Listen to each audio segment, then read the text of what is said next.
함께 보실 하나님 말씀은 신약성경 누가복음 1장입니다. 3월 들어서 신약성경 누가복음과 갈라디아서를 읽게 되는데 오늘은 누가복음 1장을 살펴보도록 하겠습니다. 누가복음 1장은 1절부터 80절까지 아주 길게 되어 있습니다. 다 읽기는 시간이 제한이 되고 1절부터 7절까지만 읽고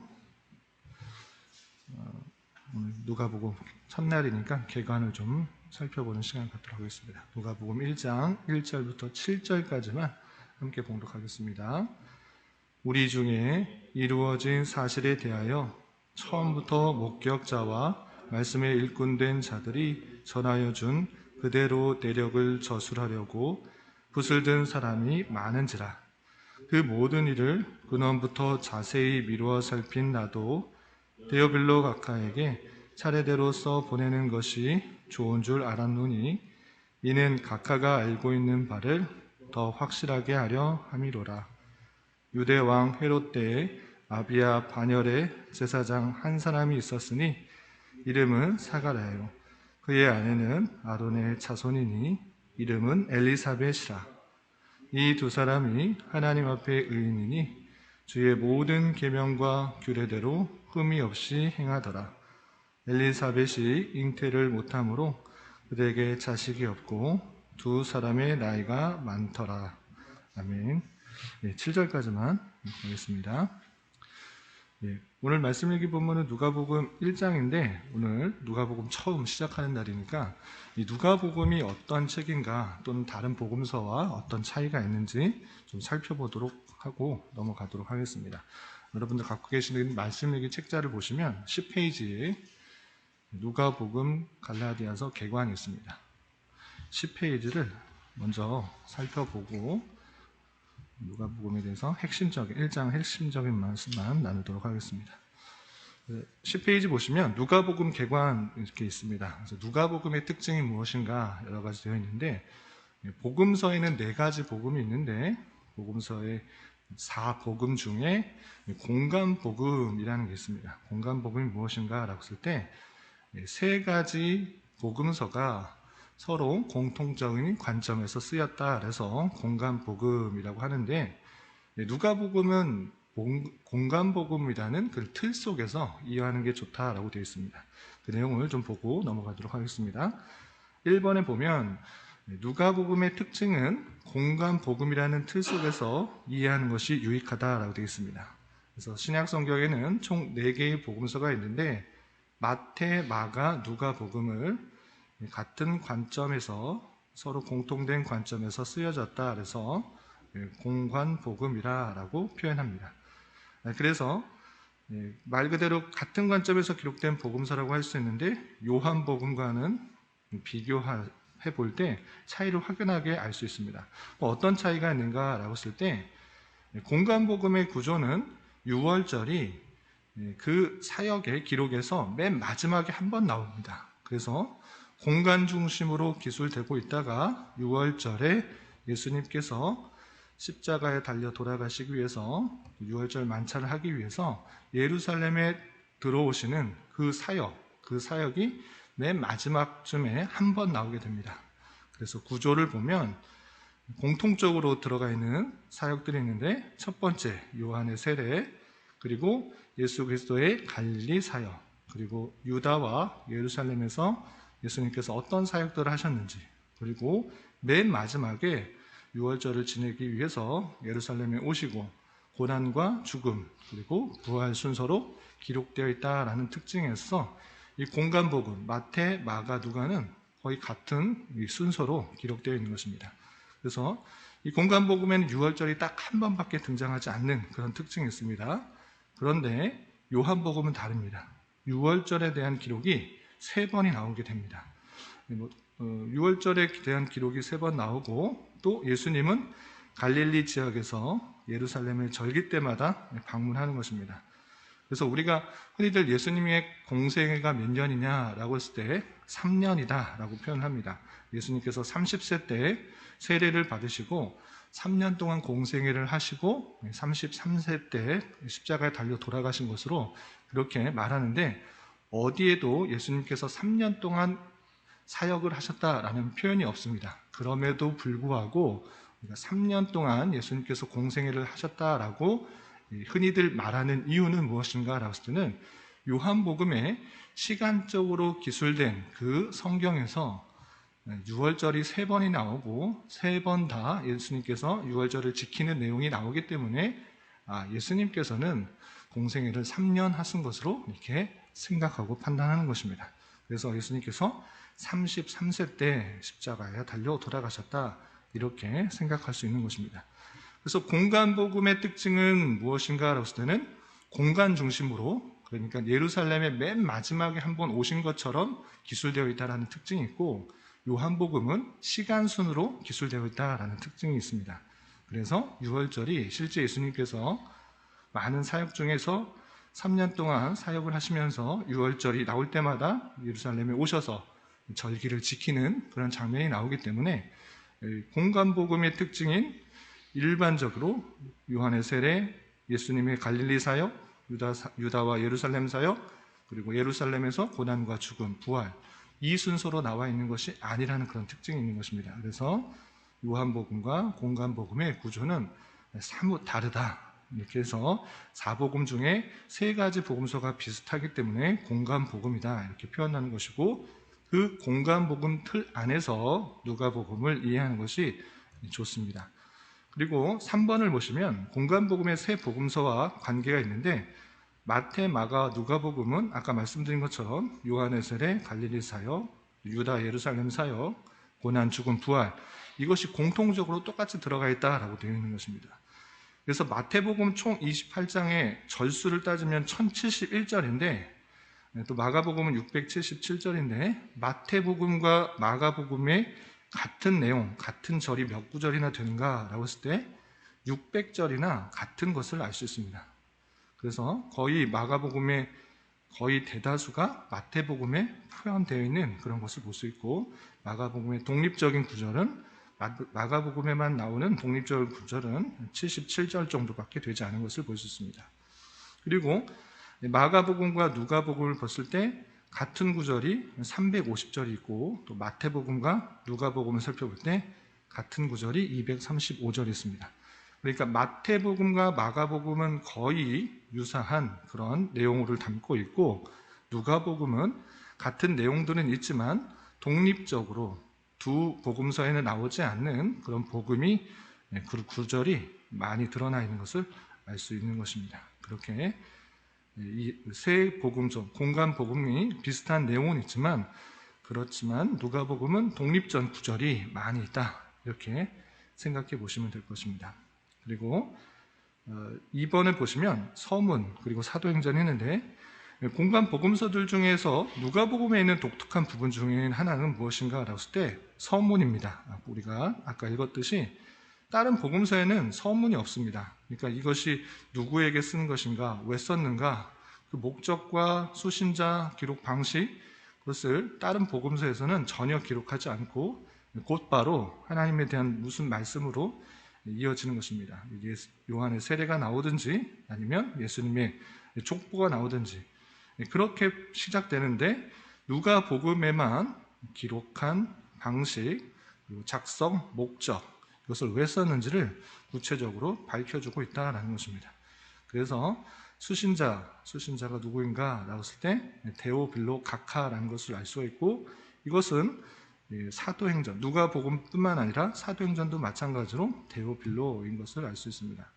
그래서 누가복음을 먼저 기록했고, 또 사도행전을 읽어보면 또 데오빌로 가카에게 더 자세하게 기록한 그 내용들이라는 것들을 밝히는 것을 통해서 누가라는 그런 제자가 예수님의 직접적인 제자는 아니지만 또 바울과 함께 전도 여행을 다녔던 그런 제자로서, 첫 번째는 누가복음을 통해서 데오빌로 가카에게 더욱더 예수 그리스도에서 잘 알려주고, 또 사도행전을 통해서 그 내용들이 어떻게 계속적으로 이어졌는지 기록자 누가가 이렇게 밝히고 있다라고 이해하시면 될 것입니다. 그리고 3번을 좀 뛰어넘고 4번을 보면, 아까 공간복음 구조에 대해서 이렇게 말씀드린 것처럼 공간복음의 공통된 구조는 어떤가? 공통적으로 드러나고 있는 사역이 무엇인가? 내용이 무엇인가라고 했을 때 첫 번째, 세례 요한의 세례 사건, 그리고 예수 그리스도의 갈릴리 사역, 또 유다와 예루살렘에서 사역, 그리고 예루살렘에서 죽으심과 부활의 구조를 똑같이 갖고 있는데, 마태복음, 그 공통된 구조에 있어서 마태복음은 특징이 무엇인가?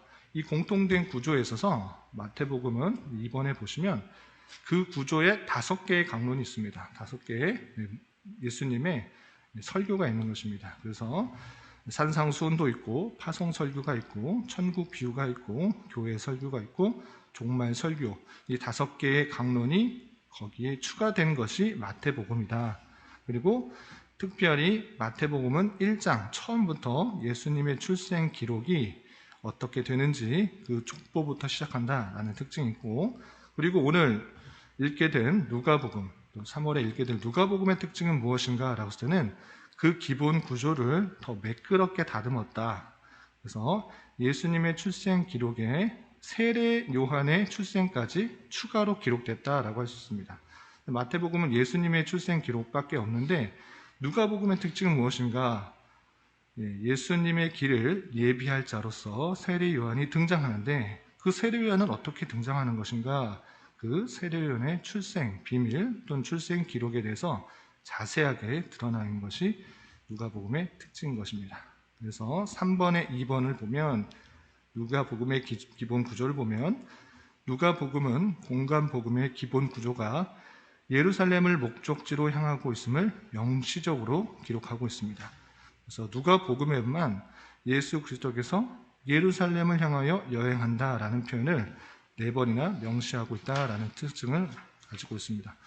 그러니까 다른 복음서도 유월절을 한 번 기록하면서 많은 사역들을 예루살렘과 주변 갈릴리 일대에서 사역을 하시고, 유월절 만찬을 하시고 십자가에 달려 돌아가시는 것을 맨 마지막에 대치하심으로 그 일들이 이루어진 것을 표현하고 있지만, 누가복음은 그것을 가장 극적으로 드러내고 있습니다. 계속적으로 예루살렘으로 향하여 여행하신다라는 표현을 4번이나 반복하면서 그 모든 사역의 핵심이 무엇인가를 누가는 의도적으로 예수 그리스도의 십자가 사역에 초점을 맞춰주고 있는 것입니다. 모든 사역을 끝내고 이제 마지막 예루살렘을 향하여 십자가에 달려 돌아가시기 위하여 그 일들을 행하고 있다는 것들을 더 부드럽고 또 강조를 두기 위해서 4번이나 예루살렘을 향하여 여행한다라는 표현을 두면서 예수님의 사역을 초점을 십자가에 두면서 표현하고 있다라는 그런 특징이 있습니다. 그리고 12페이지 보시면 기타 특징들이 있는데, 족보, 아까 말씀드린 것처럼 예수님의 족보는 마태복음과 누가복음에만 등장하는데 또 두 족보에 차이점이 있습니다. 마태복음은 아시다시피 솔로몬의 왕의 형통을 따르고 있는 반면에, 누가복음은 다윗의 아들 나단의 혈통을 따르고 있습니다. 그래서 약간의 차이점이 있다라는 것들을 볼 수가 있고, 또 마태복음은 아브라함으로부터 시작해서 예수님으로 도달하는, 위에서부터 아래로 향하는 그런 특징이 있고, 누가복음은 어떻게 시작하는가? 예수님으로 시작해서 하나님까지 도달합니다. 그래서 족보가 나오는데 그것이 약간 차이가 있다. 그리고 시작과 방향이 다르다. 마태복음은 위에서부터 아래로 흐르는 족보이지만 누가복음은 아래에서 위로 향하는 그런 족보이다 라고 할 수 있습니다. 근데 왜 이렇게 되어 있는가 가만히 생각해 보면 그 특징을 알 수 있습니다. 마태복음은 그 1차 독자가 누구인가, 누구를 위해서 썼는가 라고 했을 때는 유대인들인 것입니다. 그래서 구약 성경과 구약의 배경들을 잘 알고 있는 그 유대인들에게 쓰기 위해서 기록된 것이었기 때문에, 그 시작이 누구인가, 자신들이 아브라함의 조상, 아브라함의 자손이라고 생각하는 유대인들에게 그 아브라함을 통해서 다윗이 나오고, 다윗을 통해서 예수님께서 태어났다는 것들을 알려주기 위해서, 구약에 예표된 그 예수님이, 그 메시아가 이런 족보에 의해 나타나는 것을 강조하기 위해서 위에서부터 아브라함으로부터 예수님까지 나오는 것이고, 누가복음은 1차 독자가 누구였습니까? 데오빌로 각하였습니다. 데오빌로 각하는 유대의 그런 조상들을 잘 알 리가 없습니다. 이방인이었기 때문에 그것을 잘 알지 못했기 때문에 너가 잘 들어봤던 그 예수를 믿는 많은 사람들이 있는데 예수라는 사람이 어디로부터 기원이 되는가를 밑에서부터 쭉 올라가서 하나님까지 이르게 되는 것입니다. 그래서 수신자의 특징에 따라서 그 족보의 내용이 약간 다른 것을 알 수가 있고, 그리고 이 족보에서도 약간 내용이 다르다시피 이 성경책은 어떤 사실을 족보를 말하기 위해서 또는 과학적 사실을 드러내기 위해서 시간적 사건을 확실하게 드러내기 위해서 표현한 것이 아니라 예수 그리스도가 어떠한 분인지를 강조하기 위해서 표현되기 위해서 생략되기도 하고 또한 도치되기도 하고 다양하게 표현된다라는 사실들을 잘 알아야 될 것입니다. 그래서 이런 복음서의 특징, 이 복음서와 저 복음서에서 말하는 것과 또 내용들이 약간씩 차이가 있다고 해서 오류가 있다라고 생각하는 것이 아니라 이런 것을 통해서 하나님께서 보여주신 것이 무엇인가라고 했을 때는 예수 그리스도가 누구인지를 잘 드러내기 위해서 다각적 시점으로 또한 대상에 따라서 강조점이 다르기 때문에 약간의 차이가 있다, 이렇게 받아들여야 될 것입니다. 그런 관점에서 우리 누가복음을 잘 읽어나가야 될 것입니다. 그렇다면 시간이 많이 갔지만 핵심적인 그 누가복음의 내용들을 좀 다시 1장의 내용 좀 살펴보겠습니다. 1장 1절부터 4절까지는 아까 우리가 살펴본 것 같이 누가복음에만 있는 가장 큰 특징이 있습니다. 그것은 무엇인가?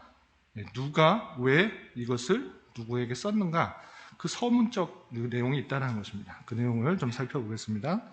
1절에서 보면 우리 중에 이루어진 사실에 대하여 처음부터 목격자와 말씀에 일꾼된 자들이 전하여 준 그대로 내력을 저술하려고 붓을 든 사람이 많다라고 되어 있습니다. 여기서 우리 중에 이루어진 사실, 여기서 이루어진 사실이 무엇인가 라고 했을 때는 우리가 지난 1월과 2월 때 살펴본 이사야 선지자 이사야서를 통해서 본 것처럼 이제 하나님께서 메시아를 통해서 구원케 하시겠다, 회복케 하시겠다, 그 모든 것들을 말씀해 주셨는데 그것이 실제 예수 그리스도로 말미암아 이루어졌다라는 것입니다. 그 이루어진 사실에 대하여 예수 그리스도로 말미암아 그 메시아가 오시겠다라는 그 모든 말씀이 이루어진 그 사실에 대하여 처음부터 목격한 자, 예수님으로부터 목격했던 그 12제자, 그리고 그를 실제 목격했던 그 주변의 모든 사람들이 있었다. 그리고 말씀에 일꾼된 자들이 전하여 준 말씀의 일꾼들이 그 내용을 전하여 준 그대로 내력을 저술하려고 붓을 든 사람이 많이 있다라고 되어 있습니다. 그 말씀을 전하였던 그 사람들이 예수 그리스도에서 전해준 그런 모든 말들을 기록하려고 한 사람이 많이 있다라고 하고 있는 것입니다. 그런데 실제적으로 많은 글들을 썼지만 하나님의 감동에 의해서 쓴 사람은 그렇게 많지가 않고 잘못된 기록도 실제적으로 있는 것입니다. 그런데 그 많은 사람들 중에 누가는 어떠한 사람인가? 3절, 그 모든 일을 근원부터 자세히 미루어 살핀 나다라고 되어 있는 것입니다. 처음부터 목격된 자가 있고 또 말씀에 일꾼된 자들이 있고 일꾼대줄이 전해준 내력을 저술해서 붓을 든 사람이 많이 있는데 나는 어떠한 사람인가? 그 모든 일을 근원부터 자세히 살펴본 사람이다. 그 사람이 나다, 누가다, 이렇게 표현하고 있는 것입니다.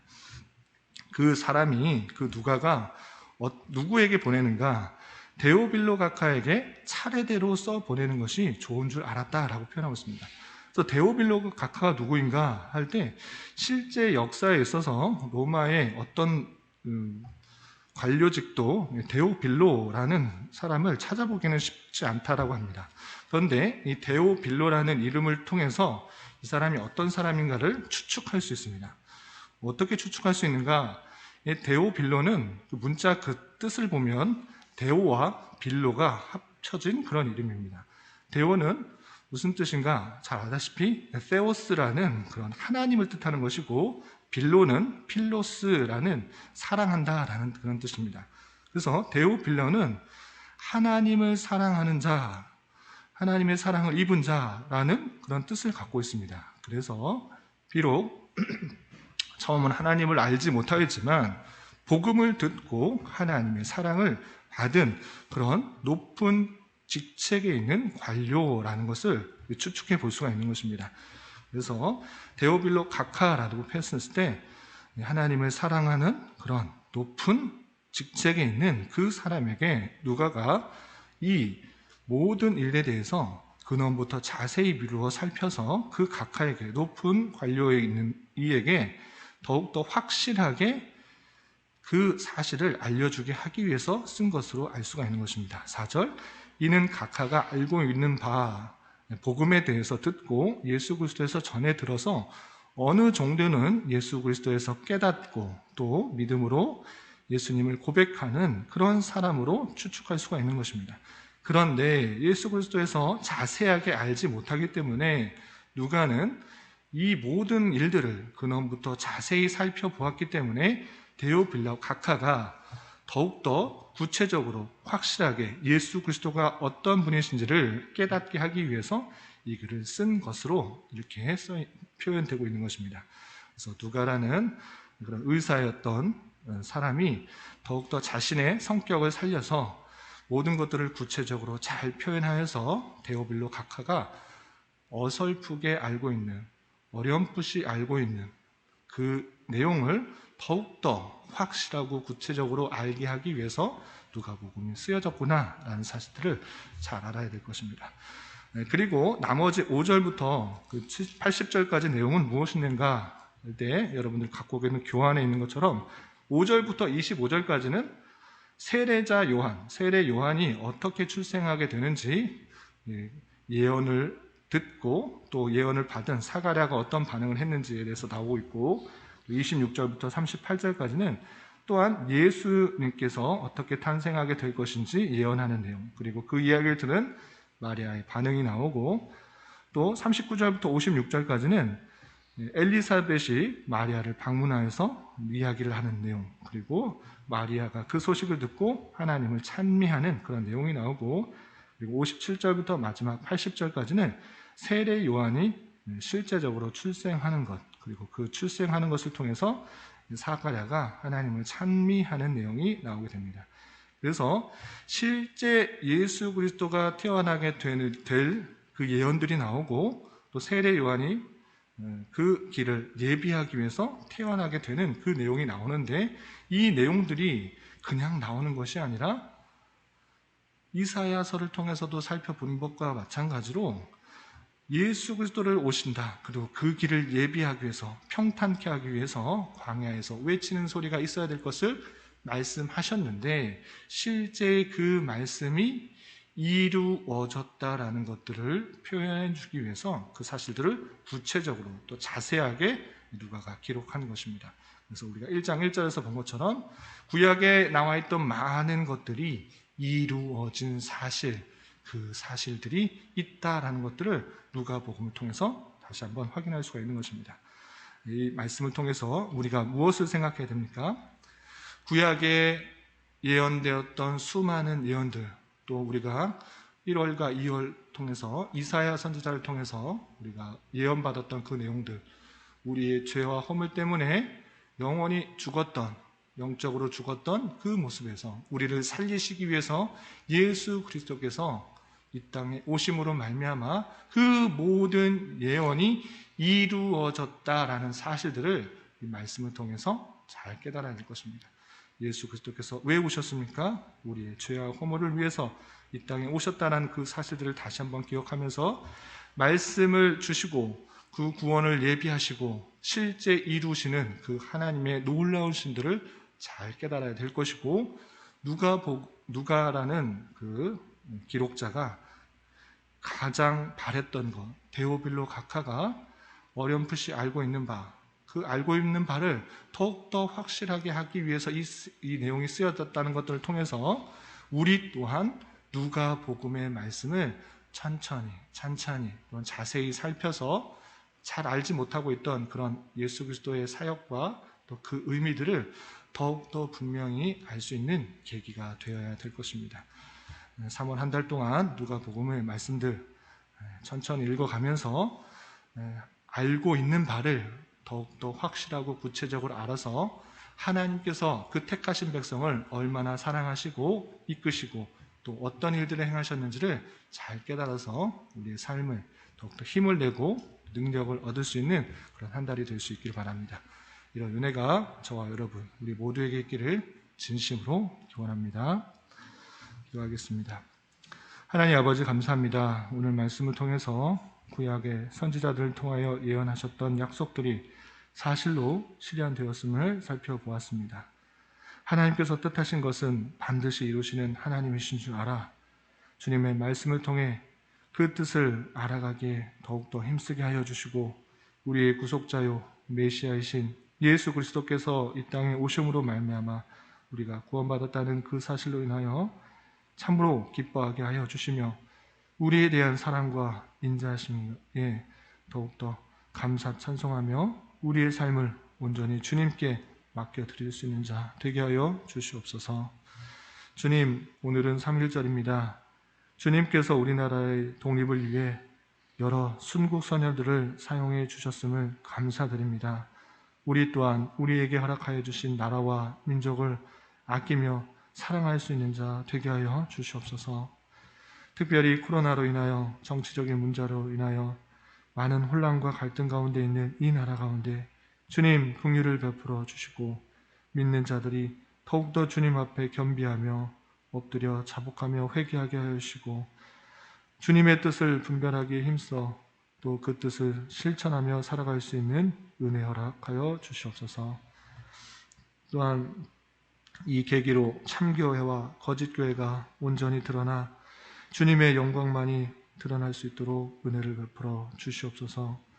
특별히 위정자들을 주님 붙들어 주시고 이 나라가 온전히 자유와 민주와 평화 속에서 통치되어 모든 백성이 고요하고 평안한 삶을 살아가며 일상적인 생활이 막히지 않도록 역사하여 주시옵소서. 주님, 3월은 시작이라는 주제로 한 달을 보내려고 합니다.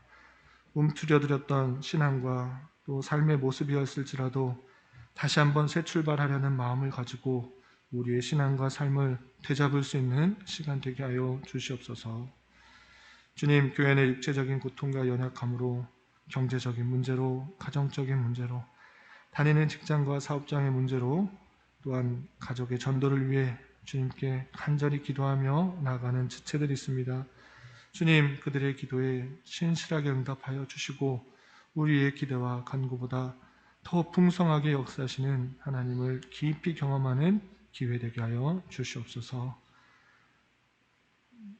이 시간 한 주간의 삶을 올려드리며 각자 기도하는 기도 제목 주님께서 들으시고 가장 선한 것들로 응답하여 주시옵소서. 예수님의 이름으로 기도 올리옵나이다. 아멘.